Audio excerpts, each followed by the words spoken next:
Hey, what's up, guys? Welcome to the Run Pure Thrive show. I'm Bob, here with my buddy Travis Mangone. Travis, how's it going, bud? Good. Excited to be back talking some NFL. I kind of like this slate. It's definitely not the easiest one. It's not the sexiest slate, but I think it's a good one. Yeah, seems like a good tournament slate in general. In terms of Thrive, we get some player props. We get the props lobby. I can just pull that up now. We can kind of go through and see who you like and go from there. Yep, let's do it. All right, so kicking it off, we have Lamar Jackson, passing yards. We'll hit the contest lobby first. So basically with Thrive, you're getting 20 player props. You have to pick 10. Should pretty much go over the ground rules from the beginning. And then, yeah, it's pretty much how we're going to approach it. Lamar Jackson is the first out of the gate, 225.5. Passing yards is the total. Do you have a lean, Travis? I lean over mainly because I think Lamar's going to throw more and the Eagles are a pass funnel. So, it might not be my favorite thing to jump on, but I think it's a pretty good one. So you got 95 points compared to the 105 in the under. So it's obviously left points, but I still think it's a good one. I like the Ravens to pass a ton more than you'd expect. So I think I would lean the over if you force me to pick. Yeah, let's kind of go through this lobby and see if we can find the better props. But yeah, I think the true line with Lamar is at 227.5 on DK. So I still lean the over as well. Adam Thielen over 4.5 receptions. We get 80 points for the over, under for 120. I think it's a floor play. I like the over. Where are you leaning?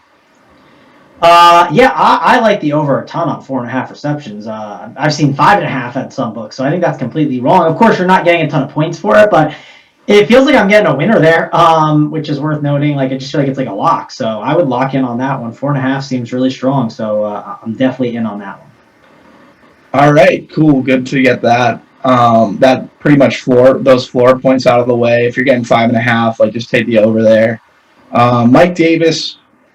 Is he going to score? Is he not going to score? Over, you're getting 110. Under, you're getting 90 points. I'm going to take the over.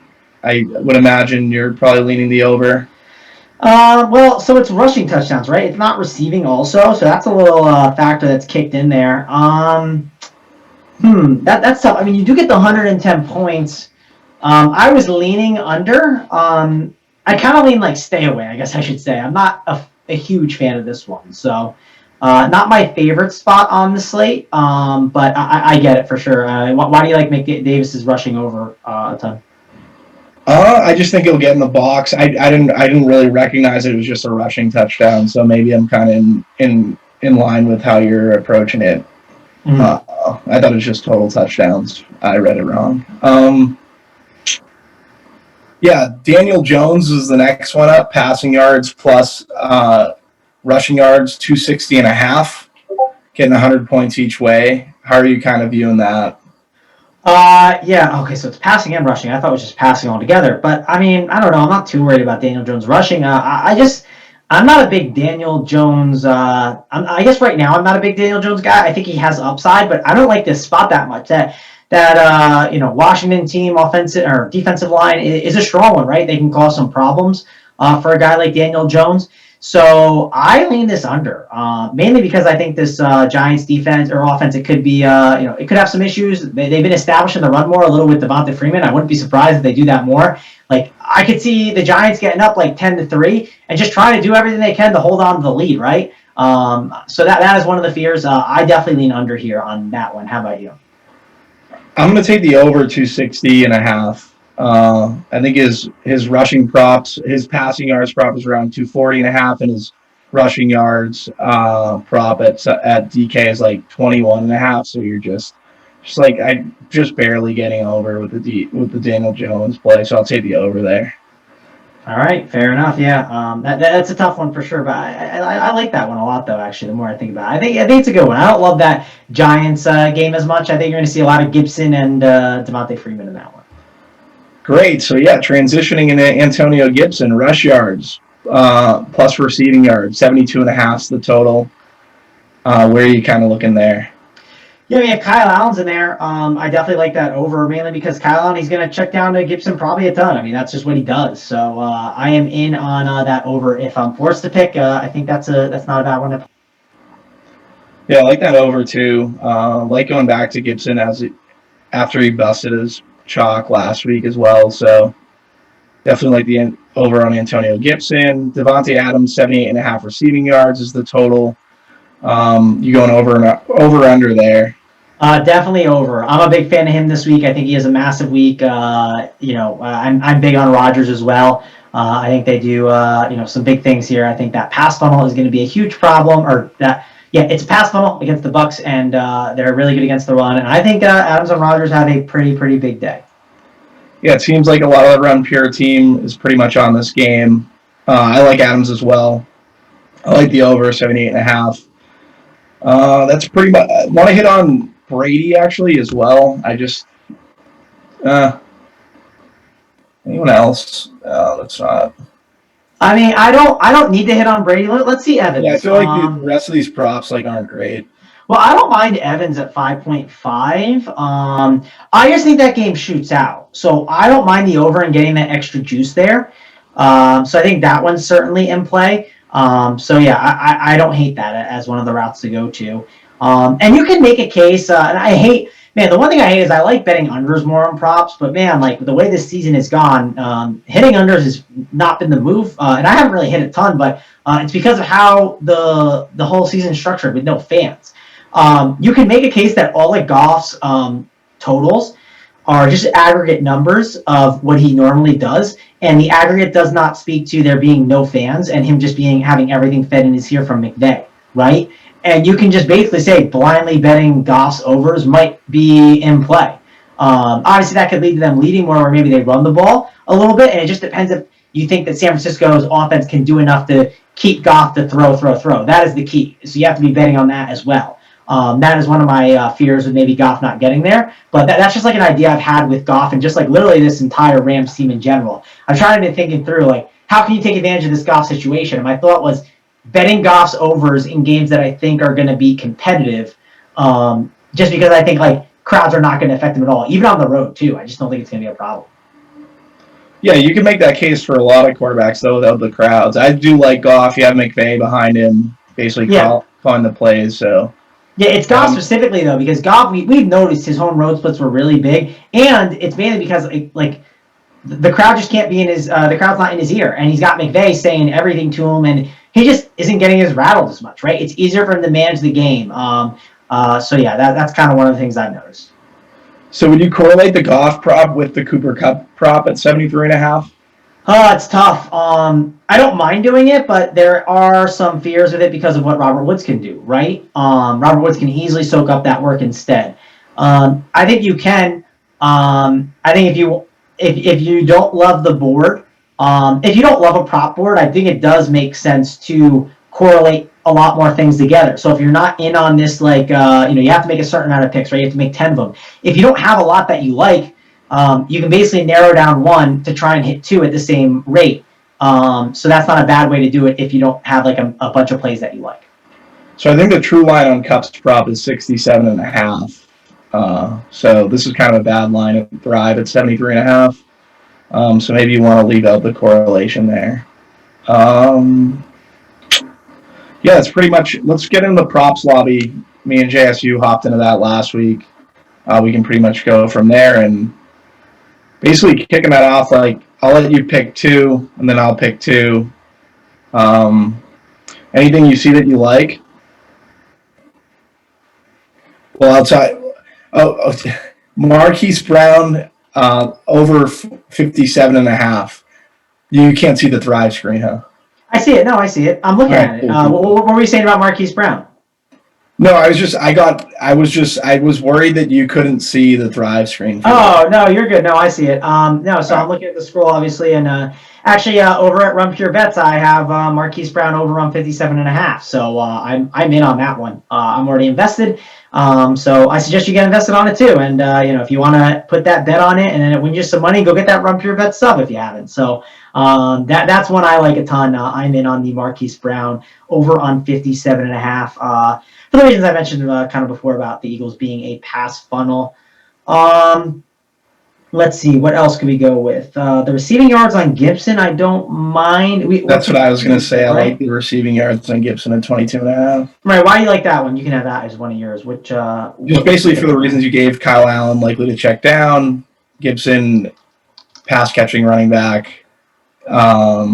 Just makes sense in that regard. Okay. Scroll down a little bit more. I want to see if there's any others I'm missing. I don't love going like I ain't going like any of those Ravens running backs. The Thielen one, I mean, I like Thielen. It is a little high. Keep going. I want to see if there's any others that pop off that I really like. I don't mind the Thielen one of the over, but I'm still thinking about it. The Stafford under is interesting. And so is that Marvin Jones over is not bad. I guess keep scrolling. I want to see if like any others pop off that I'm thinking. Just you can kind of see it right when you kind of get to it. It just kind of pops off the page. And I'm wondering if there's any news-driven ones that are there because those are always the best in my opinion. I actually don't hate the Andrews one, but I got that line at 47.5. So it's a little more juice than I would want it, or not juiced, but higher line than I want. Do you like Aaron Jones over 29.5? Receiving? I don't hate it. I wish they have a Davonte Adams reception prop. I like the reception props a little bit this week. That's what I was curious about. I guess there's not a ton of those that they're offering. I like Valdez-Scantling over 42.5. Okay. Yeah, I mean, I could see that. I like the Mike Evans. I'll go with the Mike Evans 59.5 over. I like that one a little bit too. Think that he's in for a pretty big day. I just think that game really shoots out, and it's going to be a real back and forth. And you're not going to see them just ground and pounding and like the clock ticking off, right? I think you're going to see a lot of opportunity for a guy like Mike Evans here. And I think having Chris Godwin's going to help too, because you're going to have to cover more of the in the middle of the field routes, like less shade over the top on a guy like Evans, so that could help him a ton in one-on-one coverage. Yeah, it doesn't look like we have a Davonte Adams receiving prop. It's just the yardage prop. Yeah, that's okay. But I like Davonte Adams a lot, so I wouldn't mind hitting that over. I think he has a pretty big game. So Davonte Adams over too, I wouldn't mind as well. I don't mind the Stafford under. I'm lower on the Lions offense as other people, mainly because I just think that they can. Obviously, this goes towards Stafford more so, but I think that the Lions just could spread the ball around a little bit. Do they have a reception prop on any of the players? Like, does Kenny Galladay have a line? I guess I just think they spread the ball. They can spread the ball around more than people think, and I wouldn't mind betting on some of the overs that might be overpriced, if that makes sense.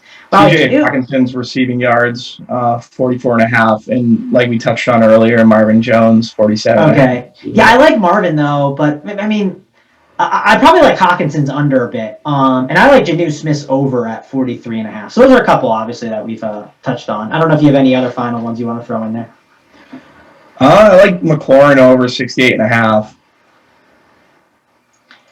Okay, so why do you like that? I'm curious because I've heard some people make the case for the matchup's kind of too tough, but I guess sell me on it.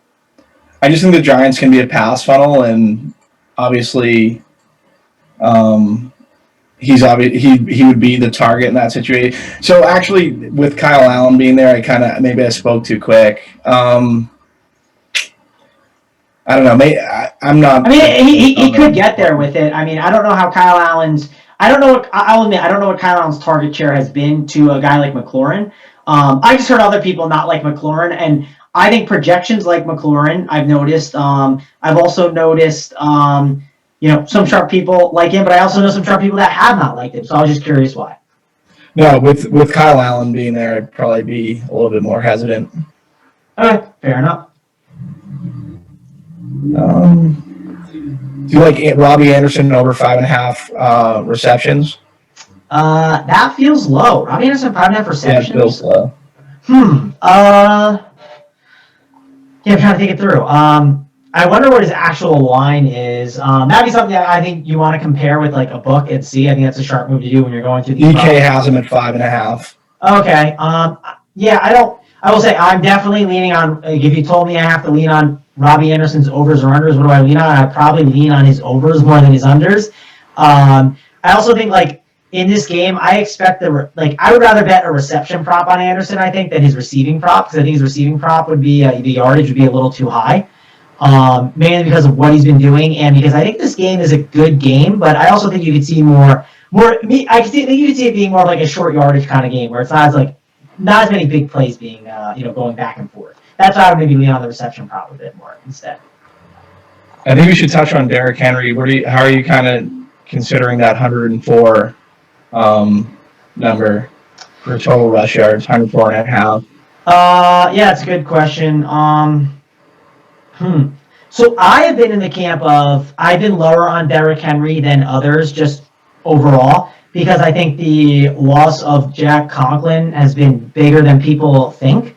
He's averaging less rushing yards per attempt. I should probably by now, and I haven't done it yet, but I probably should pull up what the offensive line grade has been for the Titans. I think they played a pretty bad schedule, but it's something I should probably look at. But I am lower on Derrick Henry than most just overall, and I think that his props are really high from the past. Not to say he can't have a good fantasy game tomorrow, but what I'm trying to say is if you run the simulation 100 times, I think the under hits more on Derrick Henry than the over hits. Yeah. No, I'm with you. I've been a little bit less throughout the season. Haven't played Derrick Henry as much than the field in DFS. Gibson who'd Gibson get back on the offensive line? Their number one pick's back for Washington, but there's no rush prop there. Some say a first round pick. Yeah, I mean, was he a first round pick rookie though? So that can always cause issues, and don't know how adjusted they are. But I definitely value one thing I don't think people look at a ton, and I probably have to dive into it more too. Is especially when you're kind of looking at some of these things, is offensive line play is big. We have big enough sample now, and I should definitely start. I think I'm going to put that on my schedule today. Look at more offensive line stuff because at this point, we know what a lot more of these teams are, and another thing to look at, you can bet these thrive props right all the way up until lock. And when defensive news comes out, right? Let's say a bunch of defensive starters are out. The Jaguars, they lost 3 defensive guys last week, right before lock. I would have been smashing on a lot of these overs on some Texans players because of that. So that's something I would look at too to maybe take advantage of. Yeah, I think that makes a lot of sense, especially when the news changes and these lines are shifting at books. These lines stay stagnant at Thrive, so you can definitely leverage that situation.